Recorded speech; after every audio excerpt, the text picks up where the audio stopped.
नमस्कार दोस्तों, आप सभी का स्वागत है आपके अपने YouTube चैनल मैथ सर्कल में। दोस्तों आज का जो हमारा कॉन्सेप्ट रहेगा वो है आयत व वर्ग के क्षेत्रफल और परिमाप निकालने से रहेगा, और किस प्रकार आयत और वर्ग का क्षेत्रफल सूत्रों के द्वारा और परिमाप सूत्रों के द्वारा निकाला जाता है। ये हम इनमें सवालों के जरिए समझेंगे इस वीडियो में। तो ये सब सीखने के लिए वीडियो के अंत तक बने रहिएगा। तो अब यहाँ पर हम सबसे पहले देख लेते हैं आयत क्या होता है। ध्यान दीजिए, आयत तो आयत एक ऐसा बहुभुज है जो चार भुजाओं से मिलकर बना हुआ होता है। ये एक ऐसा चतुर्भुज होता है, चार भुजाओं से मिला बहुभुज क्या कहलाता है, आपका चतुर्भुज कहलाता है। और ये चार भुजाओं से मिलकर बना होता है। अब ये चतुर्भुज की जो खास बात है वो क्या है, इसका प्रत्येक कोण कितना होता है, 90 डिग्री होता है। यहाँ पर आप देख सकते हैं प्रत्येक कोण 90 डिग्री होता है, और आमने सामने की भुजाएं क्या होती है, बराबर होती है। ठीक है, देखिए ये ए बी भुजा है तो ये बराबर होगी आमने सामने। इसके सामने की भुजा कौन सी है, सी डी या डी सी। ठीक है, अब ये बी सी है, इसके सामने वाली भुजा ए डी, ये दोनों आपस में क्या होगी, लंबाई में बराबर होगी। तो ये चतुर्भुज क्या कहलाता है, आपका आयत कहलाता है। ठीक है, अब जो आयत का परिमाप होता है, परिमाप का मतलब क्या हुआ, इस यहाँ अगर आप ए से शुरू करेंगे तो इसके अनुदिश चलेंगे ए बी, फिर बी सी, फिर सी डी, फिर ए डी, फिर वापस कहाँ पर आ जाएंगे आप, ए पर। तो एक चक्कर लगाने में ये जो तय की गई दूरी है इस बहुभुज की, यही क्या कहलाएगा, इस बहुभुज या इस चतुर्भुज का क्या कहलाएगा, परिमाप कहलाएगा। तो आयत का परिमाप कहलाएगा। ये चतुर्भुज किस प्रकार का, आयत के प्रकार का। तो ये जो इसकी चारों तरफ की लंबाई क्या कहलाएगी, इसके लिए परिमाप। और इसका सूत्र क्या होता है, देख सकते हैं आप, 2 गुना लंबाई प्लस चौड़ाई होता है। ये हम याद रखेंगे। आयत का क्षेत्रफल क्या होता है, देखिए क्षेत्रफल का मतलब क्या, देखिए ये जो आपको सफेद कागज दिख रहा है, इस आकृति में कितना इस सफेद कागज का भाग घेरा है, मैं लाइनिंग कर देता हूं। ये इसका क्या हो जाएगा, देखिए ये लाइनिंग जो किया हुआ ऐसे, ये इस चतुर्भुज का क्या, इस चतुर्भुज का या इस आयत का क्या हो जाएगा, आपका क्षेत्रफल। ठीक है, क्षेत्रफल का मतलब कितना भाग इसने कवर किया। और इसका क्षेत्रफल, आयत का क्षेत्रफल का सूत्र क्या होता है, लंबाई गुणा चौड़ाई होता है। ठीक है, अब इससे जुड़ा हुआ हम सवाल करते हैं जिससे कि किस प्रकार ये सूत्रों का प्रयोग किया जाता है आपको समझ में आ जाए। ठीक है, तो यहाँ पर आप देख सकते हैं आपके सामने एक सवाल है। सवाल क्या है, ध्यान से पढ़िएगा। एक आयताकार भूखंड की लंबाई 500 मीटर है तथा चौड़ाई कितनी है, 300 मीटर। ठीक है, आयताकार भूखंड यानी कि भूमि का टुकड़ा है जिसकी लंबाई कितनी है, 500 मीटर दी गई है और चौड़ाई कितनी है, 300 मीटर है। तो हमें इस भूखंड का परिमाप व क्षेत्रफल ज्ञात करना है। ठीक है, तो यहाँ पर सबसे पहले अपन को जो डाटा दिया गया वही लिख देते हैं। तो यहाँ पर मैं लिख रहा हूँ, ध्यान दीजिएगा, भूखंड की लंबाई, यहाँ पर मैं लिख रहा हूँ भूखंड की लंबाई हमें कितनी दी हुई है, आप देख सकते हैं 500 मीटर। कितनी है आपकी, 500 मीटर। ठीक है, और इस भूखंड की हमें चौड़ाई भी दी गई है, और चौड़ाई कितनी दी हुई है, आप देख सकते हैं 300 मीटर। ठीक है, 300 मीटर। अब हमें पूछा गया भूखंड का परिमाप और क्षेत्रफल निकालना। ठीक है, तो अभी मैंने बताया कोई भी आयत होता है उस आयत का जो परिमाप होता है वो क्या होता है, वही मैं लिख रहा हूँ। देखिए आयत का परिमाप। ठीक है, तो आयत का जो परिमाप का सूत्र होता है मैंने अभी बताया क्या होता है आयत का परिमाप का सूत्र, 2 गुना लंबाई प्लस चौड़ाई। ठीक है, ये सूत्र आपको ध्यान रखना, 2 गुना लंबाई प्लस चौड़ाई। अभी सूत्र कैसे आता है, देखिए ये लंबाई ये चौड़ाई। देखिए परिमाप क्या होता है, परि का मतलब चारों तरफ, माप का मतलब मापना। तो इसके चारों तरफ का माप ही इसका क्या कहलाएगा, परिमाप कहलाएगा। तो ये लंबाई ये चौड़ाई, फिर देखिए ये लंबाई और ये चौड़ाई, क्योंकि आमने सामने की भुजा बराबर है तो ये लंबाई तो ये भी लंबाई होगी, ये चौड़ाई तो ये भी चौड़ाई। अब लंबाई और लंबाई 2 लंबाई हो जाएगी, और चौड़ाई 2 चौड़ाई हो जाएगी। तो 2 लंबाई प्लस 2 चौड़ाई, 2 कॉमन ले लीजिए तो क्या आ जाएगा, 2 गुना लंबाई प्लस चौड़ाई। ये होता है क्या, आयत का परिमाप। ठीक है, अब यहाँ पर लिखेंगे ABCD। यहाँ पर जो आकृति का नाम है वो क्या है, ABCD भूखंड। ABCD भूखंड का परिमाप। ठीक है, ABCD भूखंड का परिमाप क्या हो जाएगा, 2 गुना, यहाँ पर आप देख सकते हैं लंबाई कितनी दी हुई है आपको 500 मीटर, तो इस सूत्र में रख दीजिए 500 प्लस चौड़ाई कितनी दी हुई है 300, तो इस सूत्र में रख देंगे कितना हो जाएगा 300। ठीक है, अब इसको सॉल्व कर लेंगे तो यहाँ से ध्यान दीजिएगा, 2 गुना 500 प्लस 300 कितना हो जाएगा आपका 800, और ये गुणा के साथ है, और 800 गुना 2 कितना हो जाएगा 1600, और इकाई क्या चल रही है, मीटर चल रही है। ठीक है, तो जब आप इस आयताकार भूखंड के चारों तरफ एक चक्कर लगाएंगे तो आप कितनी दूरी चल जाएंगे, 1600 मीटर। या फिर इस आयताकार भूखंड का जो परिमाप आया वो कितना है, 1600 मीटर। तो उम्मीद करता हूँ किस प्रकार आयत का परिमाप निकाला जाता है आपको समझ में आया होगा। आयताकार कोई भी आप कह सकते हैं भूमि का टुकड़ा, या फिर कोई भी 2D या द्विविमीय ज्यामिति हो सकती है। अब हमें निकालना है इसका क्षेत्रफल। तो हम जानते हैं आयत का क्षेत्रफल क्या होता है, आयत का क्षेत्रफल। ठीक है, आयत का क्षेत्रफल वो सूत्र क्या होता है मैंने अभी बताया, क्या होता है आपका लंबाई गुणा चौड़ाई। क्या हो जाएगा, लंबाई गुणा चौड़ाई। देखिए इन सवालों को सॉल्व करने के लिए आपको सूत्रों का याद होना बहुत ही जरूरी है। अब यहाँ पर हमें क्या निकालना है, यहाँ पर हमें ये जो आकृति है, ये जो आप देख सकते हैं, ये जो भूखंड है, भूमि का टुकड़ा है, ये भूमि का टुकड़ा कितना है। जैसे आप प्लॉट में नहीं लिखते 1 बीघा 2 बीघा 3 बीघा, यही क्या होता है उनका क्षेत्रफल होता है। तो यहाँ पर हमें मीटर स्क्वायर में निकाल लेंगे। ठीक है, ये जो है ये हमें क्या निकालना है, इस भूमि के टुकड़े का क्षेत्रफल कितना है। ठीक है, तो ये क्षेत्रफल हम सूत्र के द्वारा निकाल सकते हैं आसानी से। तो यहाँ पर आप देख सकते हैं ABCD ABCD भूखंड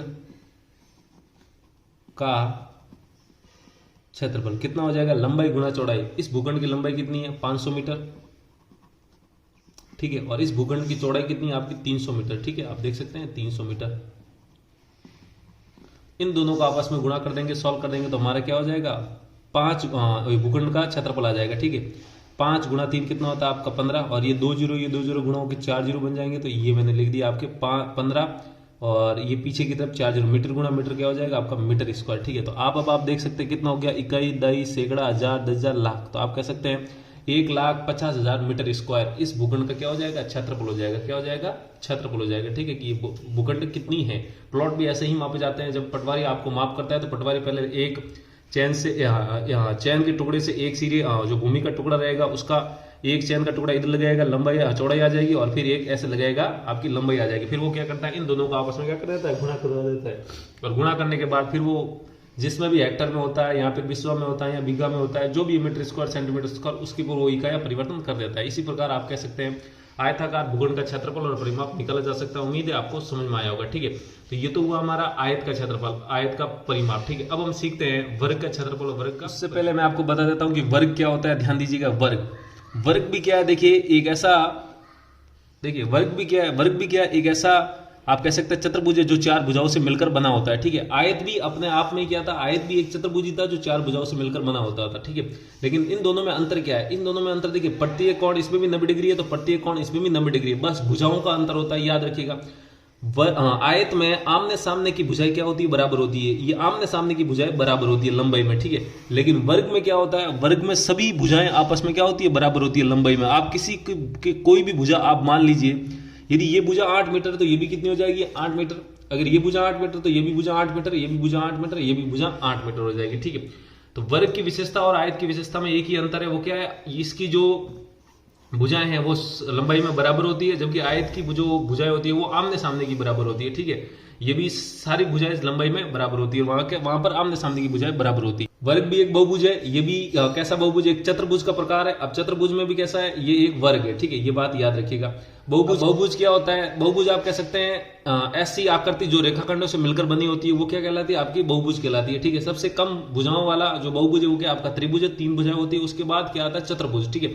अब चतुर्भुज का ये वर्ग क्या एक प्रकार है, इसी प्रकार चतुर्भुज का प्रकार एक आयत भी है। बस इन दोनों में भुजाओं के अंतर के कारण ये दोनों अलग अलग बन जाते हैं, ठीक है। अब वर्ग का परिमाप, वर्ग का परिमाप का मतलब जब आप ए पर खड़े रहेंगे तो यहां से ऐसे चलेंगे, फिर ऐसे चलेंगे, फिर ऐसे, फिर ऐसे। जब आप ये पूरी लंबाई मापेंगे, परि का मतलब चारों तरफ का होता है, माप का मतलब मापना। जब आप इस चारों तरफ को मापेंगे तो इसका जो सूत्र आता है वो क्या आता है, 4 गुणा भुजा। क्योंकि देखिए ये भुजा प्लस ये भुजा 2 भुजा, ये भुजा 3 भुजा, ये भुजा 4 भुजा, हमें तो मापना ही तो टोटल जोड़ना ही है। तो इन चारों भुजाओं बराबर है, तो 4 भुजाओं को जोड़ेंगे तो 4 गुणा भुजा भी कर सकते हैं आप, ठीक है।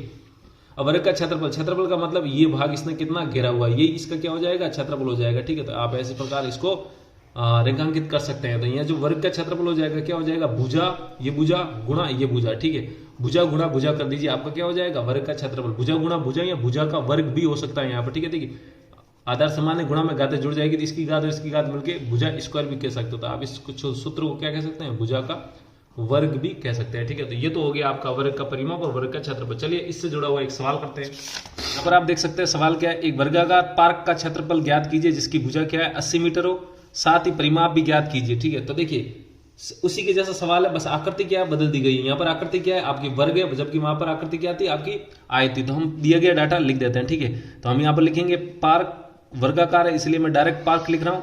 पार्क की भुजा, जो पार्क की भुजा है वो कितनी है आपकी 80 मीटर है, क्या है 80 मीटर, ठीक है। अब हमें इस पार्क का क्या पूछा गया, क्षेत्रफल पूछा गया और परिमाप भी पूछा गया। तो हम पहले परिमाप ही निकाल देते हैं। हम जानते हैं कि जो वर्ग का परिमाप वर्गाकार है तो वर्ग का परिमाप का सूत्र लगेगा। तो वर्ग, यहां पर मैं का लिख देता हूं, वर्ग का परिमाप का जो सूत्र होता है अभी बताया मैंने क्या होता है 4 गुणा भुजा, ठीक है। कितना होता है 4 गुणा भुजा, ठीक है।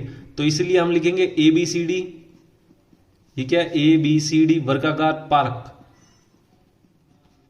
ABCD वर्गाकार पार्क का परिमाप कितना हो जाएगा, यहां से इस सूत्र में भुजा का मान रख देंगे और डायरेक्ट हमारा आंसर आ जाएगा, ठीक है। तो 4 गुणा, अब भुजा कितनी दी हुई है इसने 80 मीटर, तो यहां पर भी हम क्या लिख देंगे 80 मीटर, ठीक है। अब इनको आपस में सॉल्व कर दीजिए, कितना आ जाएगा 8 गुणा 4 कितना हो जाएगा 32, और पीछे क्या आपका 0 का 0, तो 80 गुणा 4 कितना हो जाएगा 320 मीटर। और ये 320 मीटर क्या है, जब आप इस पार्क के ऐसे एक चक्कर पूरा लगाएंगे तो आपने कितनी दूरी तय की, यहाँ पर 320 मीटर दूरी तय की है, यानी कि इस पार्क का क्या है, ये परिमाप है। ठीक है, इतना हो जाएगा। इसके बाद हमें यहाँ पर इस पार्क का क्षेत्रफल भी निकालना है। तो क्षेत्रफल निकालने के लिए क्षेत्रफल का सूत्र लगाएंगे। तो यहाँ पर हम जानते हैं कि वर्ग का जो क्षेत्रफल होता है, वर्ग का क्षेत्रफल होता है वो क्या होता है, भुजा गुणा भुजा होता है। ठीक है, भुजा गुणा भुजा या भुजा का वर्ग कर दीजिए, दोनों एक ही बात है। ठीक है, अब यहाँ पर हमें इस पार्क का निकालना, तो इस पार्क का निकालने के लिए हम क्या करेंगे, इसीलिए यहाँ पर लिख लेंगे ए बी सी डी वर्गाकार पार्क पार्क का